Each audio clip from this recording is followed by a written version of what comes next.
Hi, I'm Julie and welcome to Cinnamon Bun Part 2.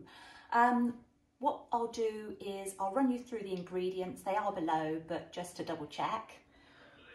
You will need 190 grams of butter, 170 grams of soft brown sugar, but in all honesty, you can use caster sugar. I've used it before and it works great. You also need 2 tablespoons of cinnamon, and that's equal to 4 teaspoons. So if you don't have a tablespoon ready, just use 4 teaspoons of cinnamon. Also, you're going to need something to bake your cinnamon bun in. I've just got a glass dish here, and because in this house if somebody cooks the other one washes up, my cameraman has insisted that I use some greaseproof paper to line that, which I've done, and I've also greased it with some oil. Pleased to report that the dough has risen beautifully, and the butter, I did leave it out of the fridge overnight, but it was still quite hard. So I've just popped that in the microwave for 30 seconds. But otherwise what you can do is, and I know this sounds odd, but if you put it in some lukewarm water, just as it is in little chunks, it will, if you leave it for 5 minutes, become soft. So let's dust the surface and grab our dough out of the bowl, and because the bowl was greased, it's come out really easily. And then let's just spend a little bit of time kneading the dough. Same again, beautifully clean hands. Pull your hair back to avoid giving people something extra in their cinnamon bun. Now I've got a palette knife to stir the butter and the cinnamon and sugar together, but you really can use anything, use a spoon, whatever you find easiest. And I've also got a rolling pin here, but if you don't have a rolling pin, you can just use a bottle of wine, whatever you fancy, whatever's to hand. So the whole thing about cooking, in my opinion, is not to get too hung up on what you haven't got, and just use what you have got. Okay, now the easiest way to deal with your dough is firstly to cut it in half.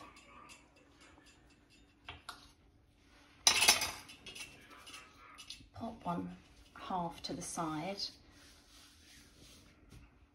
It's just way easier to roll it out if it's a smaller size, and guess what, this is a bit of a build anyway, so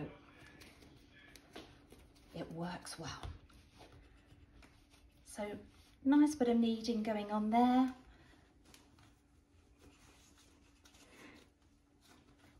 And time to roll out. So flour your rolling pin or bottle or whatever you're using to roll out your dough. You will notice that this is super springy, so this is going to be a bit of fun. It does not want to be rolled, but persevere and we will get it nice and flat.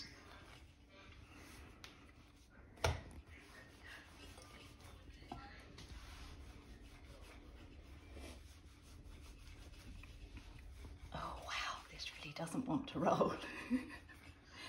This is so springy. Really put a bit of work into it. Fight with it and you will eventually win.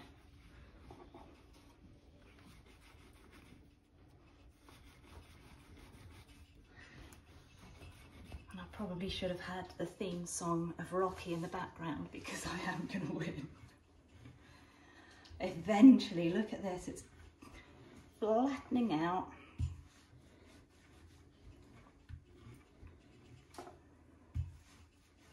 Keep going.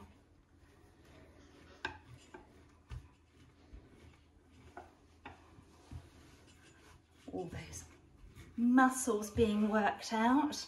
Who needs the gym, hey? Just need a rolling pin and some dough.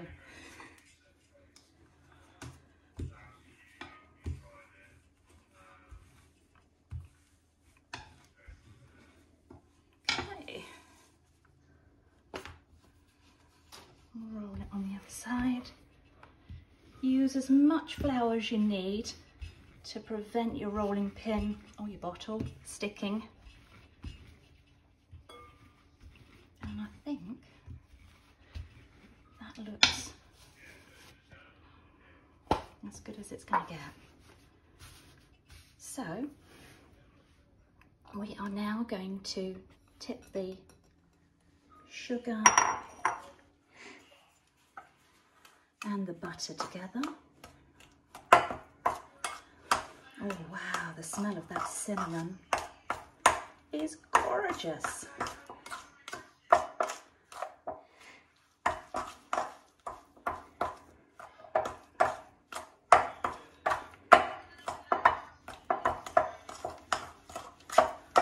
And for those of you who are superstitious, stirring with a knife does not stir up strife if you're using a palette knife, so relax. Now this is some cinnamon that we bought locally, and it looks a lot darker than what I'm used to seeing, but I'm sure it will be delicious. So mix that up to a smooth paste. And in the meantime, you can probably see that my dough is starting to shrink. It really does have an awful lot of movement.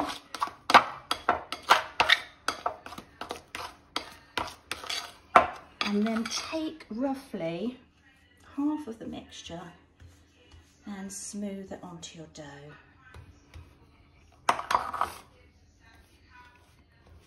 Marvellous.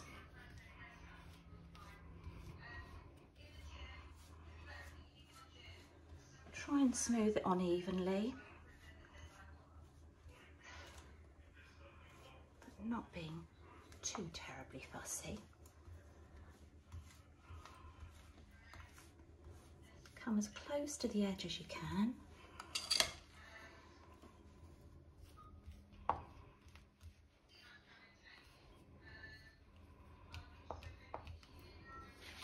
And then what you're going to do is get a sharp knife and cut this roughly into 3.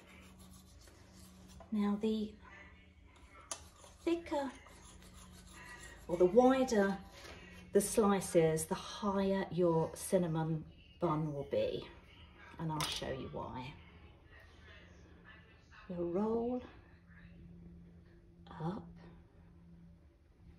and then just place the roll onto the next piece and keep rolling.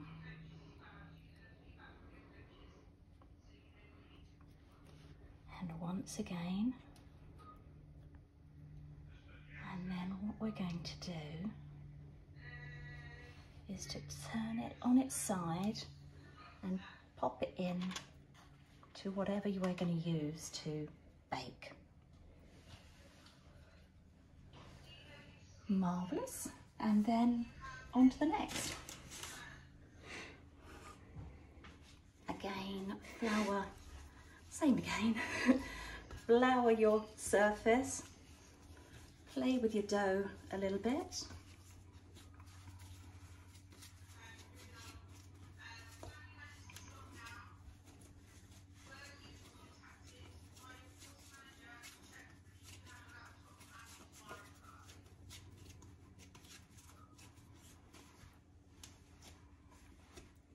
You can give it a bit of a soft punch. Really get that dough moving.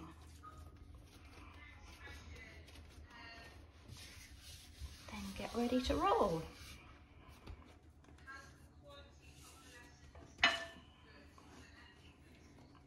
Again, got to fight on our hands.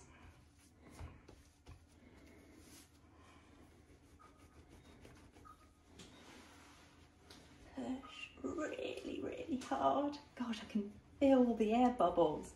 Look at that massive air bubble there that's fighting against me.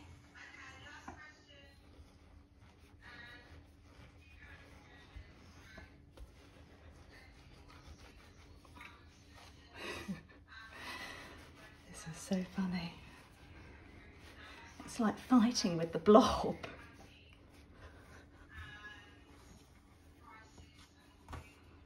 Keep going. Oh, finally. I'm winning. It's coming back, look at this. Smells great. It really smells like fresh bread.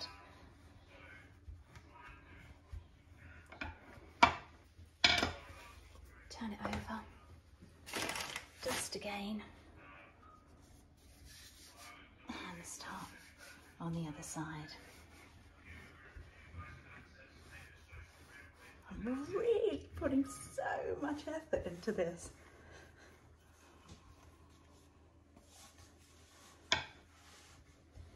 And get it from every angle. And soon all of that hard work will start to pay off. Your dough will start to flatten.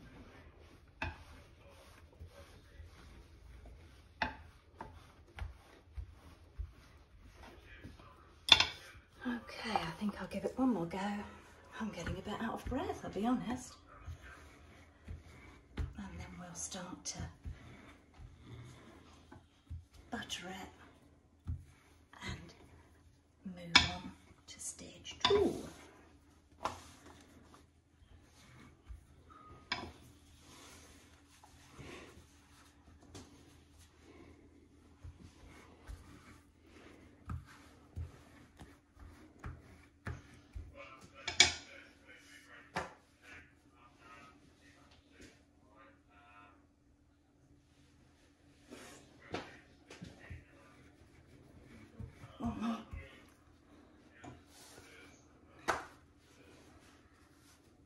Okay, really is very springy. And here we are. Use the rest of the mixture on here.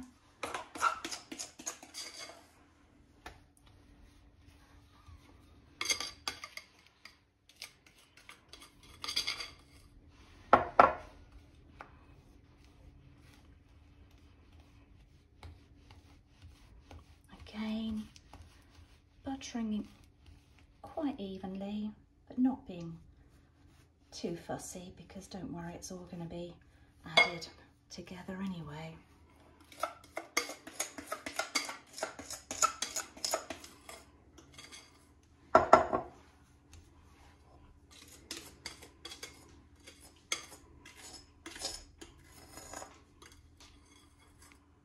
Okay, so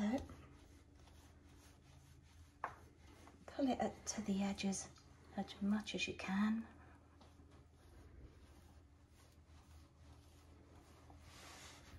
And then get rid of the last of your mixture by just easing up the dough and scraping it all in. Now there's no need for you to put the oven on just yet, and the reason for that is because you actually want this to do a little bit more work before you put it in the oven. This one is a little bit narrower but a bit longer, so I'm actually going to cut this into 4 slices. So just adjust according to what's happening with yours. Right, so what we need to do now is to lift up the dough, and what you're doing is wrapping it round. And the reason why we're doing it this way is because it's just too big to handle if you were to do a massive roll. So you're just building that up a little bit more. So one more piece to go on. Okay, and here we go. Now, it doesn't look huge now, but it will grow a little bit more, just like your dough did overnight, or for as long as you left it. So what we're going to do is we're going to leave that for at least an hour. Pop it on the side. You can drape some cling film over if you like, and then we are going to set the oven on 160 and bake it without any covering for half an hour, and then we're going to bake it again with tin foil on the top for a further half an hour. So see you for part 3. Bye for now.